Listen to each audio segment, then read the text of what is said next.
Namaste, Jai Bharat. The Taliban Pakistan conflict. There was a Qatar-based talks, some kind of negotiations. That time only I was telling that how long, even if there is something called a ceasefire, how long shall that be in existence? How long this ceasefire can continue? That remained as a question always. What I heard, what I hear these days, that during the talk for ceasefire between Taliban and Pakistan in Qatar, there really was hardly any peace talk. There were accusations and counter accusations, and counter accusations, and ultimately some Qatar-based people seem to be upset that these Taliban are not very civilized, the barbarians. All right, if what you say holds true, if they are barbarians, then don't forget that you are entirely responsible for that. If you go back to history, whatever you can think. So this obviously did not to take into some serious results was not produced. And then suddenly this Ottoman Empire and the Ottoman Khalifa Erdogan said, no, you come to Istanbul and we'll sit and talk. Oh, went to Istanbul, talks are going on. Nothing really happens and no news really comes out. He wants to become Khalifa. Qatar wants to become custodian of Islam. And Erdogan wants to become Khalifa. Everybody wants to talk. I don't know what kind of discussions and talks went on. Ultimately, again, very recently, hours ago I suppose, Taliban just killed 50 Pakistani soldiers attacked. So that's the result of the kind of ceasefire which they were trying to program, which really hardly was any discussion as I understand. They themselves said that was accusations and counter accusations, etc. Accusations and counter accusations, etc. Now this is the situation. Pakistan can't have peace, I told you. You can trust Taliban, but you cannot trust Pakistan. Taliban can be trusted because they are not dishonest. They are honest, upright, straightforward people. Only thing their sentiments were disturbed. Actually, Taliban has every moral right to be angry with Pakistan because Pakistan has been taking them for a ride for many years. Many years. They were using Afghanistan. Pakistan was using Afghanistan in spite of the fact that Pakistan is not an authority or a power. They actually didn't know when someone else was trying to use Afghanistan. Pakistan intervenes and facilitates those people's exploiting Afghanistan, making them an instrument, and in the meantime, Pakistan reaps their benefits. This is what they had been doing. So, an invader who comes to take advantage of a situation like yours, that's one thing. But then there's a facilitator of the invasion who tries to take advantage in pretext of helping both.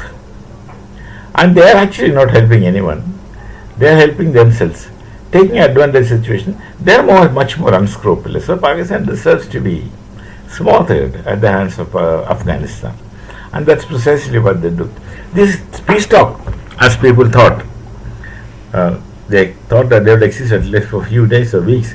But then I somehow had this feeling that this is not really going to work out, given the nature of Pakistanis and the kind of insults and humiliations the Taliban took. So I never thought this would work out, but it don't work out. This suddenly Taliban attacks, and the Pakistani soldiers, amongst that's what they do. They claim to be very powerful soldiers. As this Kamar Chima character speaks all kinds of things. They claim to be very powerful soldiers, but not really disciplined at all. Unlike soldiers, they are not soldier-like soldiers. What more should I say? And our Turkey Khalifa wanted to be Khalifa. Everybody wants to become autochthones of an Islamic world. On the one hand, Qatar, then Erdogan, they I don't think they hardly bother with the religion, which is supposed to be speaking always. Like look at Pakistanis. For every third sentence, they will say, "Hum Musliman hai," as though that's something great or something special. Of course, that's what they think. So this is the result of a ceasefire talk. This no ceasefire can't be quite possible. And what will Pakistan will cry? They will see what they have done in Operation Sindoor. When they were getting beaten up, they went crying to US and says somehow get this thing all stopped. And they had a reason because the US hidden stockpile nuclear were kept in Pakistan's property, though Pakistan had no control over it. Control was the owner, that's US or someone else. Mostly, in this case, US. In Kirana Hills case, it is US. They were the owners, and they kept it there for use for future when necessary. And Pakistan was not even a facilitator; they just provided space, and must have taken money in return because that's what they do, rented out probably, or possibly sell out. That's what they do, and then they went crying and somehow get this thing done. Somehow ask Bharat to for ceasefire. Till that time they cry. Once ceasefire is done, they'll start telling all kinds of stories. Being boisterous, we did that. Then they will tell the story the other way around. Turn the plate upside down and say, Bharat asked for ceasefire. Okay, let them lie. Everybody understands what kind of lies is bad. Similarly, when the Taliban was really giving a piece of their might to Pakistan, they went crying to Qatar, then went crying to Erdogan, Turkey, and the Turkey thinks that they are Turkey in the sense they are. I'm not telling at that kind of Turkey, but they are Khalifa, and other people think that they can do something. They will do. They spend time, energy, and get nothing out of this. We shall meet again. So this is the fate of Pakistan because they are responsible for what's happening there. They created those things and they repeat mistakes. That's one thing with Pakistanis. They continuously keep repeating mistakes. Each time they take punishment. For temporarily they will put their action in suspended animation and repeat it and then get beaten up, again repeat it, and this goes on with them. So we shall meet. Namaste. Jai Bharat. Jai Sri Ram.